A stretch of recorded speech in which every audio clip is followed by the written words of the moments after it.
So what does victory look like for Ukraine? Yeah. How do you define victory? You may have heard me say this earlier, Senator, but we've said from the very beginning that what we want to see is a Ukraine that's a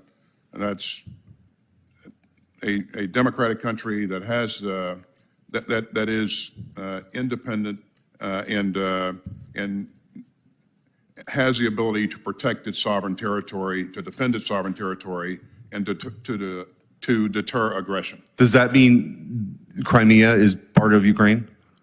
Crimea is a part of Ukraine. Well, okay, right. But in order for the war to be over, does Ukraine have to control Crimea?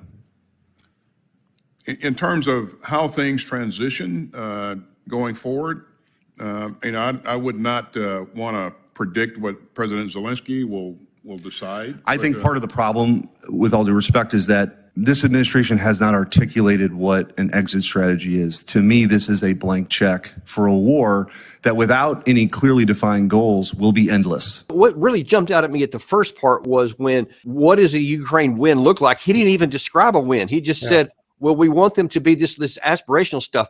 And he had a hard time getting that out. Not surprising. I got several buddies that served under him when he was in Afghanistan. If you're going to measure intellectual firepower in terms of caliber, he's a 22 short, okay?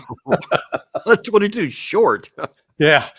Poof. Not a lot of pop and zing behind that. Look, the real objective of the United States with this whole Ukraine operation was to create the Ukrainian army as a military proxy. And we worked aggressively at that over the last, the exercises started back in 2008, I believe.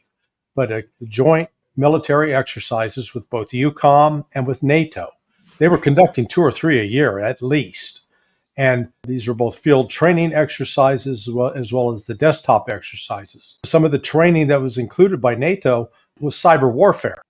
Now, NATO always claims to be a defensive organization, but this cyber warfare is not defensive. Excuse me. That's an offensive operation. And the intent was to create Ukraine as a battering ram that would hit Russia. And the intelligence analysts, for whatever reason, genuinely believed that if we put enough combined economic and military pressure on Russia, it would crack.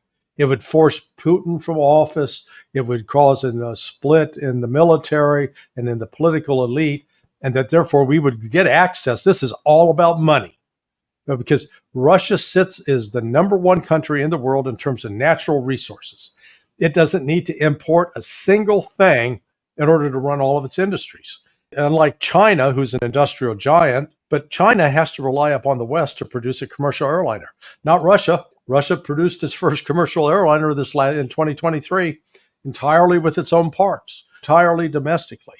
And so when you look at the uranium, the gold, the oil, the gas, the aluminum, the nickel, Lumber, all that. and all the rare earth minerals, good God, it's a treasure mine. And the West has been wanting that.